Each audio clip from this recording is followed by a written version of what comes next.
Hello বন্ধুরা, তোমরা সকলে কেমন আছো? আশা করি ভালো আছো। আর এখানে দেখো আমার মেয়ে কোথাও যাওয়ার আগেই নাচ শুরু করে দেয়। তো আমরা যাব এক জায়গায় নেমন্তন্ন খেতে। তো কোথায় যাচ্ছি দেখতে থাকো তোমরা। আর অবশ্যই ভিডিওটা দেখে একটা লাইক করে চ্যানেলটাকে সাবস্ক্রাইব করে দিও। তো আমি এখানে রেডি হয়ে গেছি। আজ আমরা যাবো শীতলা পুজোর প্রসাদ খেতে। আসলে যেখানে যাব তারা ঠাকুর পেয়েছিল, তো এই দিনে পুজো করে। আবার যাওয়ার সময় একটা পার্সেল এসেছিল, তো মা নিচ্ছে। যাও, এই যে ঠাম্মি যাচ্ছে, যাও যাও। বেশি দূরে ছিল না, টোটো করে রওনা দিয়ে দিয়েছিলাম। যেখানে যাচ্ছিলাম সেটা ছিল আমাদের পুরনো বাড়ির সামনেই।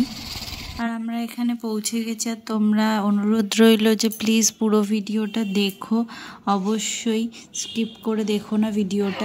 গিয়ে দেখি এখানে পুজোর প্রস্তুতি চলছে, পুজো করতে বসেও পড়েছে।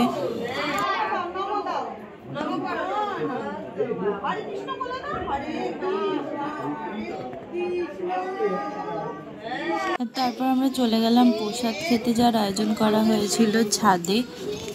আর ছাদে গিয়ে দেখি ওর দাদু খাচ্ছিল আর ওকে পাঁপড় দিয়েছিল, তো ও পাঁপড় নিয়ে বসে পড়েছে ঠাম্মির পাশে।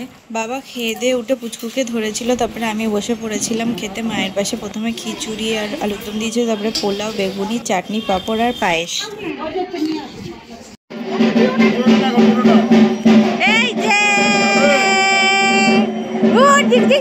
তারপর প্রসাদ টসাদ খেয়ে বাড়ির দিকে রওনা দিয়ে দিয়েছি। আর মা ওদিকে আমার বরের জন্য প্রসাদ নিয়ে এসেছিল, ও তো যায়নি, ওর কাজ ছিল। তো আজকের ব্লগটা অনেকটাই ছোট করেছি, তো আজকের জন্য এইটুকুনি।